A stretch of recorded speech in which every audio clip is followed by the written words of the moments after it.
প্রশাসন আমাদের কাছে মনে হয় একটা বিএনপির দিকে ঝুঁকে গিয়েছে। আজকে পরে মনে হয়েছে যে নির্বাচনে কতটা নিরপেক্ষ হবে, প্রশাসন কতটা নিরপেক্ষ থাকবে, সেটি আসলে এখন আমি শঙ্কা প্রকাশ করছি। জাতীয় সংসদ কুমিল্লা 4 অর্থাৎ দেবিদ্বার থেকে আমাকে মনোনয়ন দিয়েছে। আমি গত 29শে ডিসেম্বর সেটি সাবমিট করেছিলাম। আজকে মনোনয়ন বাছাই হয়েছে এবং প্রাথমিকভাবে মনোনয়নটিকে বৈধ ঘোষণা করা হয়েছে। তবে একটি কনসার্নের বিষয় হচ্ছে প্রশাসনের যেই আমরা অভ্যুত্থান পরবর্তী সময়ে যেমন নির্মোহ, বস্তুনিষ্ঠ, নিরপেক্ষমূলক আমরা যেভাবে আচরণ প্রত্যাশা করি, আজকে পরে মনে হয়েছে যে নির্বাচনে কতটা নিরপেক্ষ হবে, প্রশাসন কতটা নিরপেক্ষ থাকবে, সেটি আসলে এখন আমি শঙ্কা প্রকাশ করছি।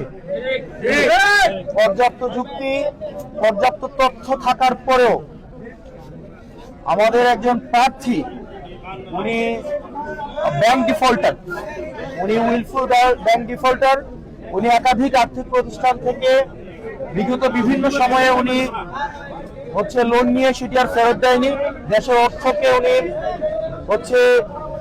তছরুফ করেছেন এবং ব্যাংক ডিফল্টার হওয়া সত্ত্বেও উনি সেটিকে এই তথ্যটি যখন গোপন করে এবং হাইকোর্ট স্টে দেওয়ার তথ্যটি যখন গোপন করে, এটি ব্যক্তিগত তথ্য গোপনের পর্যায়ে পড়ে এবং আমাদের নির্বাচনে আচরণ যে বিধিমালা রয়েছে সেখানে স্পষ্ট উল্লেখ আছে, কোন প্রার্থী যদি ইচ্ছাকৃতভাবে তার তথ্য গোপন করে হলফনামে উল্লেখিত, তাহলে সেটি